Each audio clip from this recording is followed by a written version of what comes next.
የተሰወረው አምላካዊ ቃል ኪዳን። ታቦተ ጽዮን ለምን በአፍሪካ ቀንድ ውስጥ ተሰወረች? የዓለም ኃያላን የማይተኙበት የእግዚአብሔርን ኃይል ለመስረቅ የተደረጉ ሙከራዎች። ታቦተ ጽዮን ቃሉን ሲሰሙ አብዛኛ ሰው የሚያስበው ከሆሊውድ ፊልሞች ወይም ከመጽሐፍ ቅዱስ ገጾች ላይ የሰማውን ታሪክ ነው። ግን የዛሬው ፕሮግራማችን ከዚያ ያለፈ ነው። ዛሬ የምንዘረዝረው በሺህ ዓመታት ውስጥ ተቀብሮ የኖረውን የምድርን ጂኦፖለቲካዊ ሚዛን የመቀየር አቅም ያለውን እውነተኛውን ምስጢር ነው። የቃል ኪዳኑ ታቦት 10ሩን ትእዛዛት የያዘው የሕግ ጽላት በእግዚአብሔርና በሰው መካከል የተደረገ የመጨረሻው ቃል ኪዳን መገለጫ ነው። ከ3000 ዓመታት በፊት ከኢየሩሳሌም በድብቅ ተሰወረም። አብዛኛው ዓለም የጠፋ መስሎት ቢተውም በአንድ ምስጢራዊና ጥንታዊ ምድር ውስጥ ግን ታቦቱ እየኖረ ነው። ያቺም ምድር ኢትዮጵያ ነች። በትግራይ ክልል በአክሱም ጽዮን ማርያም ቤተ መቅደስ በአንድ ገዳማዊ ሰው ጥብቅ ቁጥጥር ስር። ታቦቱ እዚህ በአፍሪካ ቀንድ መኖሩ ለዚህ ክልል ስፍር ቁጥር የሌለው ውጥረት፣ ጦርነትና የጥፋት ሙከራ ፈጥሮበታል። ለምን? ምክንያቱም ይህ የቃል ኪዳን ታቦት በአንድ ጊዜ የሃይማኖት ብቸኛነትን፣ የፖለቲካ የበላይነትንና የመለኮታዊ ኃይልን የሚገልጽ ነውና። ታቦቱ በአፍሪካ ቀንድ ውስጥ መኖሩ የዓለምን ሃይማኖታዊና ጂኦፖለቲካዊ ትኩረት በማይነጣጠል መልኩ ወደ ኢትዮጵያ ዞሮታል። ዛሬ ታቦተ ጽዮንን ለመስረቅ የተደረጉትን ያልተሳኩ ሙከራዎች፣ የዓለም ኃያላን ሀገራት ለምን እንደሚያስጨንቃቸውና ለምን በቅርቡ በሰሜን ኢትዮጵያ የተከሰተው ጦርነት የታቦቱ መንፈሳዊ ልብ ላይ ያነጣጠረ ነበር የሚለውን ጥልቅ እይታ እንቃኛለን። የታቦተ ጽዮን ውስብስብ ታሪክና የንጉሳዊው የይገባኛል ጥያቄ ከሰለሞን እስከ ምኒልክ። ታቦቱ ከኢትዮጵያ እንዴት ደረሰ? ይህንን ጥያቄ ለመመለስ ወደ ዘመነ ብሉይ መመለስ አለብን። የኢትዮጵያ ኦርቶዶክስ ተዋሕዶ ቤተ ክርስቲያንና የጥንታዊቷ ኢትዮጵያዊ ንጉሳዊ ቤተሰብ ታሪክ የሚነግረን ታሪክ በ14ኛው ክፍለ ዘመን በክብረ ነገሥት መጽሐፍ በሰፊው ተከትቧል። የሳባ ንግሥት ወደ ኢየሩሳሌም ወደ ንጉሥ ሰለሞን ዘንድ በመሄድ የንግሥናን ጥበብ ተምራ ከሰለሞን ዘር ቀዳማዊ ምኒልክን ወለደች። ወጣቱ ምኒልክ ወደ ኢየሩሳሌም ተመልሶ አባቱን ሲያይ ሰለሞን ልጁን ወደ ሀገሩ ሲመልሰው የካህናቱ ልጅ አዛርያስና ሌሎች ልዑላን ከእርሱ ጋር እንዲሄዱ አደረገም። ነገር ግን እነዚህ ወጣቶች በአምላካዊ ፍቃድ ተገፋፍተው ታቦተ ጽዮንን ከኢየሩሳሌም በድብቅ ወስደው ወደ ኢትዮጵያ መጡ። ይህ ድርጊት አነጋጋሪነቱ እጅግ የሰፋ ነው። ምክንያቱም ታቦቱ ወደ ኢትዮጵያ መምጣቱ የእግዚአብሔርን ቃል ኪዳን ከእስራኤል ወደ ኢትዮጵያ ማዘዋወሩን የሚያመለክት በመሆኑ ነው። ኢትዮጵያም ሁለተኛዋ ጽዮን በመባል የተሰየመችው በዚሁ ታሪክ ነው። የኢትዮጵያ ነገሥታት ራሳቸውን የይሁዳ አንበሳና የዳዊት ዘር በማለት መጥራታቸው የመንግስታቸውን ሕጋዊነትና መለኮታዊነት ከታቦቱ ጋር በማያያዝ ነው። አነጋጋሪው ጥያቄ በዓለም ላይ ካሉ ቀዳሚ ሃይማኖታዊ ቅርሶች መካከል ይህ ታቦት ለአንድ ሀገር ንጉሳዊ ስርዓት መሰረት መሆኑ በታሪክ ውስጥ ልዩ ክስተት ነው። ይህ የይገባኛል ጥያቄ ለአይሁድ እምነት ተከታዮችና ለሌሎች የዓለም ኃያላን ሀገሮች የማያስተኛ ጭንቀትን የሚፈጥር ነው። ታቦተ ጽዮንና የዓለም ኃያላን የማይተኙበት ታላቁ ስጋት። ለምንድን ነው ታቦቱ ለዓለም አቀፍ ኃይሎች አስጊ የሆነው? ታቦተ ጽዮን ለአንድ ሀገር የፖለቲካና የሃይማኖት መሰረት ብቻ ሳትሆን ከኢትዮጵያ ግዛት ወጥታ ዓለም አቀፋዊ የጂኦፖለቲካዊ ፍላጎት ማዕከል እንድትሆን ያደረጉ ዋና ዋና ምክንያቶች አሉ። ይኸውም ለሶስተኛው ቤተ መቅደስ ግንባታ ያላት ሚና። አይሁድ የቃል ኪዳኑ ታቦት ወደ ኢየሩሳሌም ከተመለሰ በዚያ ጊዜ ሶስተኛው ቤተ መቅደስ መገንባት እንዳለበት የሚያምኑ አሉ። ታቦቱ በአክሱም መኖሩን ማወቅ ወይም መውሰድ ይህንን ትንቢታዊ ክስተት ለማስጀመር ቁልፍ ነው። ጽዮናዊነትንና እስራኤልን የሚደግፉ ኃይሎች ታቦቱ ወደ ኢየሩሳሌም መመለስ እንዳለበት ያምናሉ። ስለዚህ ታቦቱ በአክሱም በጥብቅ ተጠብቆ መቆየቱ ለእነዚህ ኃይሎች ትልቅ መንፈሳዊና ፖለቲካዊ ጫና ነው። ታቦቱ ኢትዮጵያ ውስጥ እስከ ቆየ ድረስ የቤተ መቅደሱ ትንቢታዊ ግንባታ የማይቻል ይሆናልና። የመንፈሳዊና ስነ ልቦናዊ ኃይል ፍርሃት። በመጽሐፍ ቅዱስ እንደተገለጸው ታቦቱ በእስራኤል ጦርነት ውስጥ ድልን የሚያመጣና ያልተጠበቀ ኃይል ያለው ቅርስ ነው። ይህ ኃይል ወደ ስህተት እጅ ከገባ በዓለም ላይ አስከፊ ለውጥ ሊያመጣ የሚችል ስጋት ዓለም አቀፍ ሀያላንን ያንገበግባል። የኢትዮጵያ ኦርቶዶክስ እምነት ተከታዮች እንኳን ሳይቀሩ ታቦቱ እጅግ ኃይል ያለው በመሆኑ ማንም ሰው ሊነካው እንደማይችል እንደምናምን ይታወቃል። ይህ ምስጢራዊ ጥንቃቄ በሀያላን ዘንድ ፍርሃትንና የማወቅ ጉጉትን ፈጥሯል። የአርኪኦሎጂካዊ ፍላጎትና የባህል ባለቤትነት እንደ ግርሃም ሃንኮክ ያሉ ዓለም አቀፍ ተመራማሪዎች ታቦቱ በአክሱም መኖሩን በይፋ ካረጋገጡ በኋላ በምዕራባውያን አርኪኦሎጂስቶች ዘንድ ታቦቱን የማግኘት የመመርመር ወይም የዓለም ቅርስ በሚል ሽፋን የማውጣት ከፍተኛ ፍላጎት ተፈጥሯል። ኢትዮጵያ ይህንን ሃይማኖታዊ ቅርስ በጥብቅ መጠበቋ የምዕራባውያንን የባህል የበላይነትና ታሪካዊ ፍላጎትን በግልጽ የሚጻረር ድርጊትም ሆኖ በእነሱ ዘንድ ይታያል። በአፍሪካ ቀንድ ላይ ያለው የማይጠፋ ተጽዕኖ ደግሞ ታቦቱ በሙስሊም መንግስታት የተከበበችውን ኢትዮጵያን እንዴት አቆማት የሚለውን ጥያቄ መልስ ይዞ በመገኘቱ ነው። ታቦተ ጽዮን በአፍሪካ ቀንድ ውስጥ መኖሯ የተፈጠረው ተጽዕኖ ከጎረቤት አገራት ጋር በተፈጠሩ የሺህ ዓመታት ውጥረቶች ውስጥ በግልጽ ይታያል። የሃይማኖት የጂኦፖለቲካዊ ውድድር ኢትዮጵያ በአፍሪካ ቀንድ ውስጥ እጅግ ጥንታዊ የሆነ የክርስቲያን መንግስት ያላት ብቸኛ ሀገር ናት። በጎረቤቶቿ ማለትም ሱዳን፣ ሶማሊያ፣ ጅቡቲ፣ ኤርትራ በሰፊው እስልምናን ይከተላሉ። ታቦተ ጽዮን የኢትዮጵያ ክርስትና ማዕከል በመሆኗ ይህ አካባቢ የእስልምናና የክርስትና ታሪካዊ የይገባኛል ጥያቄና የውድድር ቀጠና እንዲሆን አድርጓል።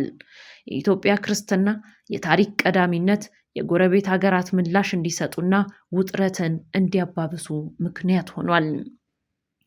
የግራኝ አህመድ ጥቃትና የታቦቱ ድብቅነት በ16ኛው ክፍለ ዘመን በኢትዮጵያ ላይ የተካሄደው የግራኝ አህመድ እስላማዊ ወረራ ታቦተ ጽዮንን ለማጥፋት ወይም ለመውሰድ ከታሰቡት ትልልቅ ሙከራዎች አንዱ ነበረም። በዚህ ወቅት ነገስታቱ ታቦቱን ከግራኝ ኃይሎች ለመደበቅ ከአክሱም አውጥተው በገዳማትና በዋሻዎች ውስጥ ደብቀውታል። ይህ ድርጊት የሚያሳየው የታቦቱ ደህንነት ከኢትዮጵያ መንግስት ደህንነት በላይ እንደሚቀመጥ ነው። የኢትዮጵያ መንግስታት ታቦቱን ለመጠበቅ የከፈሉት መስዋዕትነት በአፍሪካ ቀንድ የኢትዮጵያን የሃይማኖትና የፖለቲካ ስልጣን አስጠብቆ አቆይቷል። የጽንፈኛ ቡድኖች ዓላማም በአሁኑ ጊዜ በአፍሪካ ቀንድ እንደ አልሸባብ ያሉ እስላማዊ ጽንፈኛ ቡድኖች መነሳት የታቦተ ጽዮን ደህንነት ላይ ያለውን ስጋት የበለጠ አባብሶታል። ታቦቱ የክርስትና የጥንካሬ ምልክት በመሆኑ እነዚህ ቡድኖች አክሱምንና መሰል ሃይማኖታዊ ስፍራዎችን ኢላማ ሊያደርጉ ይችላሉ የሚለው ፍርሃት የኢትዮጵያና የአካባቢው ስጋት ነው። ታቦቱን ለመስረቅ የተደረጉ ያልተነገሩ ሙከራዎች፣ የምዕራባውያን ኃይሎችና የተሰወሩ እጆች። ታቦተ ጽዮን በሺህ ዓመታት ውስጥ በአክሱም ከተቀመጠች በኋላ እሷን ለመስረቅ ወይም ለማግኘት የተደረጉ ሙከራዎች አልቆሙም። ከታሪክ መዛግብትና ከአፈ ታሪኮች በመነሳት ጥቂት የተሰወሩ እጆችን ሴራ እንመልከት። የ19ኛው ክፍለ ዘመን ፍለጋዎች በ19ኛው ክፍለ ዘመን በርካታ የምዕራባውያን ተጓዥና ሚስዮናውያን ታቦቱ የሚገኝበትን ቦታ ለማወቅ ከፍተኛ ሙከራ አድርገዋል። እነዚህ ሰዎች በይፋ አርኪኦሎጂያዊ ጥናት ወይም የሚስዮናዊነት ስራ ቢሉም ዋና ዓላማቸው የቅርስ ፍለጋና መውረስ እንደነበረ ይገመታል። የኢትዮጵያ ነገስታትና የቤተ ክርስቲያን አባቶች ግን ሁልጊዜም እነዚህ ሙከራዎች በጥብቅ ተቃውመዋል። የጣሊያን ፋሽስት ሙከራም በሙሶሎኒ የሚመራው ፋሽስት ጣሊያን ኢትዮጵያን ሲወር ታቦተ ጽዮንን የመፈለግ ግብ ነበረው። ይህ የሆነው ታቦቱ መንፈሳዊና ፖለቲካዊ ኃይል እንዳለው ስለሚያምኑ ነው። ጣሊያኖች የአክሱም ቤተ መቅደስን ለመግባት ሞክረው ነበረ።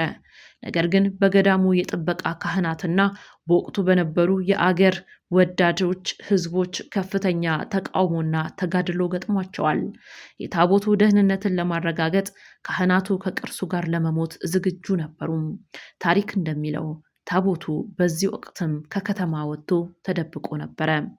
ዘመናዊው የመሰለልና የመውሰድ ሙከራም ታቦቱን ለመውሰድ የተደረጉ ሙከራዎች በዘመናዊው ዘመን ይበልጥ ውስብስብ ሆነዋል።